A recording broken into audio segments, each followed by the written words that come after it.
Hello મિત્રો, બધા લોકોને રામ રામ, મહાદેવ, જય શ્રી કૃષ્ણ અને સીતારામ। આપણે અહીંયા કાર પાર્ક કરી દીધી છે।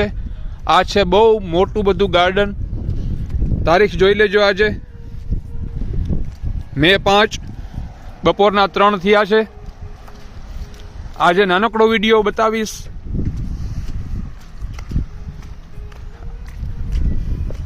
આ છે આપણો વિલોગ નંબર 3, ત્રીજા નંબરનો વિડીયો જોવાની મજા આવે, પસંદ આવે તો પ્લીઝ વિડીયો વધારેમાં વધારે શેર કરી દેજો।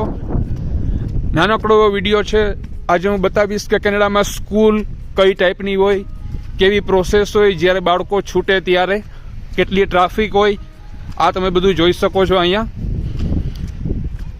વધારેમાં વધારે વિડીયો મિત્રો શેર કરજો આપણા ગુજરાતીઓ સાથે કે જે કેનેડા આવવા ઈચ્છતા હોય, જેમને નાના બાળકો હોય અને એમને કોઈ પણ આઈડિયા ન હોય કે કઈ રીતે બાળકો સ્કૂલમાં જાય છે, કેવી પ્રોસેસ હોય સ્કૂલમાં જ્યારે એડમિશન હોય ત્યારની।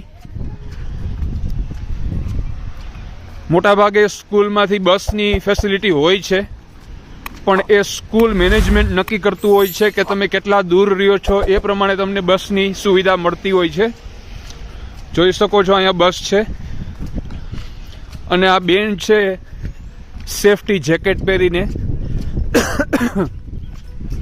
આ બેન તમે જોઈ શકો છો, કોઈ પણ ચાલીને રસ્તો ક્રોસ કરતું હોય અને અત્યારે માણસોની ટ્રાફિક પણ વધારે હોય, જેમ કે ગાડી, બસ, તો એ લોકો સ્ટોપ સાઇન લઈ અને જે સાઈડમાં માણસો રસ્તો ક્રોસ કરતા હોય એને સપોર્ટ રાખે છે। જોઈ શકો છો તમે કે આ લોકો રસ્તો ક્રોસ કરશે તો એ બીજા માણસોને ના પાડે છે કે રસ્તો ક્રોસ ન કરતા ગાડી લઈને, કારણ કે આ લોકો ચાલીને જાય છે। તો કેવી કેવી ફેસિલિટી હોય છે તમે જોઈ શકો છો આ બધું।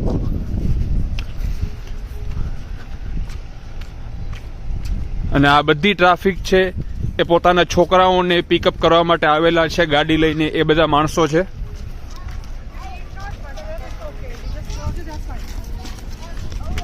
કોઈ પણ વિડીયોમાં મિત્રો તમારા સવાલ હોય પ્લીઝ કોમેન્ટ કરજો। હું બધા વિડીયોમાં તમને રિક્વેસ્ટ કરું છું, વિનંતી કરું છું, તમે કોમેન્ટ કરશો તો ખબર પડશે કે તમારે કયા પ્રકારના કેવા વિડીયો જોવા છે, એવા વિડીયો હું બનાવીશ।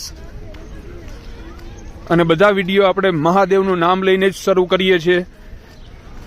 તો જે લોકો મહાદેવમાં માનતા હોય એ લોકો આપણા બીજા ગુજરાતીઓ સાથે પણ વિડીયો વધારેમાં વધારે શેર કરજો કે જેથી કરીને આપણું એક મોટું ગ્રુપ બને। નવા નવા માણસો સાથે તમે પણ જોડાઓ, કોમેન્ટ કરશો તો નવા નવા માણસોને તમે પણ મળશો। આ છે સ્કૂલ, આમાં ટીચર પણ હોય અને વાલીઓ પણ પોતાના છોકરાઓને લેવા આવેલા હોય, તો બધા લોકો અહીંયા ગાડી પાર્ક કરે છે।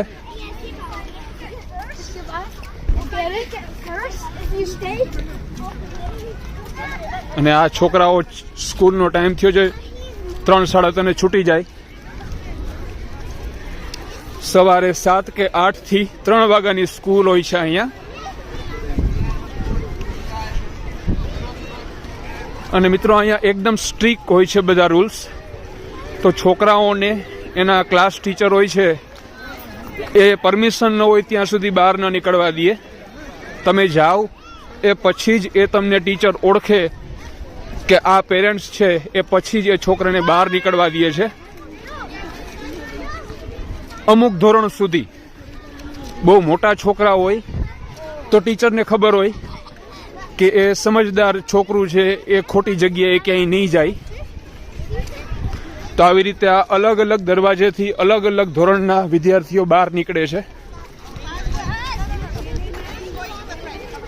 આપણે આજે ટોટલ 3 બાળકોને પિકઅપ કરવા માટે આવેલા છે। જેમ કે એક નાની છોકરી છે, એ આપણા પાડોશી છે, તો એ લોકોને અત્યારે બપોરના ટાઈમે જોબ હોય, એ લોકો ઘરે હાજર ન હોય કે બાળકોને સ્કૂલ માટે પિકઅપ કરવા આવે, તો આપણે અહીંયા જાશું એટલે એ લોકો નાની છોકરી છે એને બહાર આવવા દેશે। તમે જોઈ શકો છો આ ડોર લોક છે।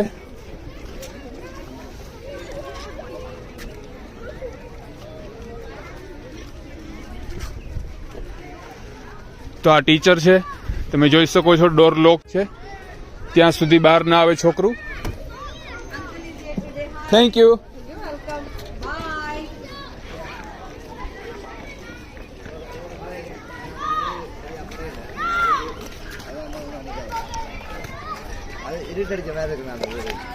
આપણા નાની છોકરી છે એને પિકઅપ કરી લીધી છે, કારણ કે એના મોમ ડેડ કે એના ઘરે કોઈ પણ એવા મેમ્બર્સ ફ્રી ન હોય અત્યારે કે લોકો સ્કૂલે ગાડી લઈને કે ચાલીને આવે એને લેવા માટે. તો આવી રીતે આ સ્કૂલ હોય છે. અલગ અલગ ધોરણના જે વિદ્યાર્થીઓ હોય એ એના અલગ અલગ ક્લાસરૂમમાંથી અલગ અલગ દરવાજેથી બહાર નીકળતા હોય. એવું નથી આપણે જેમ ઇન્ડિયામાં અને ગુજરાતમાં એક સ્કૂલનો મેઇન ગેટ હોય ત્યાંથી બધા બહાર નીકળે, એવું ન હોય. તો આ પેરેન્ટ્સ માટે એક ઇઝી પ્રોસેસ થઈ જાય કે એને એક જ દરવાજા પાસે ઊભવાનું અને એના બાળકોની વેઇટ કરવાની. તો આ છે કેનેડાનું સ્કૂલ અને એનું આ ગ્રાઉન્ડ તમે જોઈ શકો છો. આવડું મોટું ગ્રાઉન્ડ છે, બરાબર. તમારા કોઈ પણ સવાલ હોય પ્લીઝ કોમેન્ટ કરજો. વિડીયો જોવાની મજા આવી હોય, કંઈ નવું જાણવાનું મળ્યું હોય તો પ્લીઝ વિડીયોને વધારેમાં વધારે શેર કરજો. તો મિત્રો આ રીતે રેસિડેન્શિયલ એરિયામાં જ સ્કૂલ હોય છે, તમે જોઈ શકો છો. આ સાઈડ ઘર છે અને અહીંયા સ્કૂલ છે. તો આ લોકો જે રહે છે ત્યાં બાળકો નાના હોય અને સ્કૂલે આવતા હોય તો બસ 4 કે 5 સેકન્ડમાં જે લોકો સ્કૂલે પહોંચી જાય છે. એના માટે બસની ફેસિલિટી ન હોય. અહીંયા સ્કૂલ બસ છે, તમે જોઈ શકો છો. એ પિકઅપ કરવા પણ આવે અને છોકરાઓને ડ્રોપ કરવા માટે પણ બપોરે સ્કૂલ છૂટે ત્યારે ઘર સુધી આવે છે. તો એ સ્કૂલ મેનેજમેન્ટ નક્કી કરે કે કેટલા ડિસ્ટન્સ ઉપર તમે સ્કૂલથી દૂર રહો છો તો સ્કૂલ બસની ફેસિલિટી તમને મળે. બાકી આપણે આપણી રીતે ગાડી લઈને કે ચાલીને છોકરાઓને મૂકવા અને લેવા માટે આવવું પડે છે. અહીંયા છે કેનેડાનો ફ્લેગ, તમે જોઈ શકો છો. તો મિત્રો વિડીયો જોવાની મજા આવી હોય, તમને કોઈ નવી માહિતી મળી હોય વિડીયોમાં તો પ્લીઝ વિડીયોને લાઈક કરજો અને પ્લીઝ કોમેન્ટ કરજો.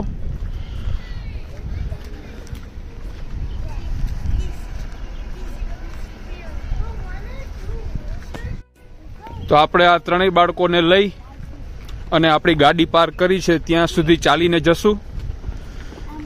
ક્યારેક આપણે વહેલા પહોંચી આવીએ સ્કૂલે તો સ્કૂલની બાજુમાં જ ગાડી પાર્ક કરવાનો ચાન્સ મળી જાય, પણ થોડાક તમે મોડા પહોંચો તો નજીકમાં બધા લોકો ગાડી પાર્ક કરી દેતા હોય છે, તો ક્યારેક દૂર પાર્ક કરવી પડે.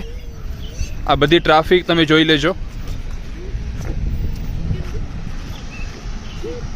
મેં તમને મિત્રો કીધેલું એ રીતે આ ચેનલ ઉપર, આપણા આ પેજ ઉપર બધા વિડીયો એવા જ તમને જોવા મળશે જેમાં તમે કંઈક ને કંઈક નવું શીખશો અથવા તો તમને નવું કંઈક જાણવાનું અને જોવાનું મળશે. જો આ બેન છે આપણને ઈશારો કરીને પૂછે છે કે તમારે રોડ ક્રોસ કરવો છે તો એ આપણી સાથે સ્ટોપ સાઇન લઈને આવે. જો તમે જોશો, પાછું એક વખત બતાવી દઉં કે આ લોકોને રસ્તો ક્રોસ કરવાનો છે તો એ સ્ટોપ સાઇન લઈને ગાડીને સ્ટોપ કરે છે કે જેથી કરીને ભૂલમાં પણ ગાડીનું એક્સિડન્ટ ન થાય, કોઈ માણસોને લાગે નહીં. તો મિત્રો આ છે કેનેડાની લાઈફસ્ટાઈલ, કેનેડાની સોસાયટી, અહીંના ઘર. અત્યારે વરસાદ ચાલુ છે થોડો થોડો. તમે બધા લોકો એકબીજાનું ધ્યાન રાખજો. મળશું આપણે પાછા નવા વિડીયોમાં. વિડીયો પસંદ આવે તો વિડીયોને લાઈક કરી દેજો, કોમેન્ટ કરજો, વિડીયોને બીજા ગુજરાતીઓ સાથે શેર કરજો. બધા લોકોને મહાદેવ, રામ રામ, જય શ્રી કૃષ્ણ અને સીતારામ.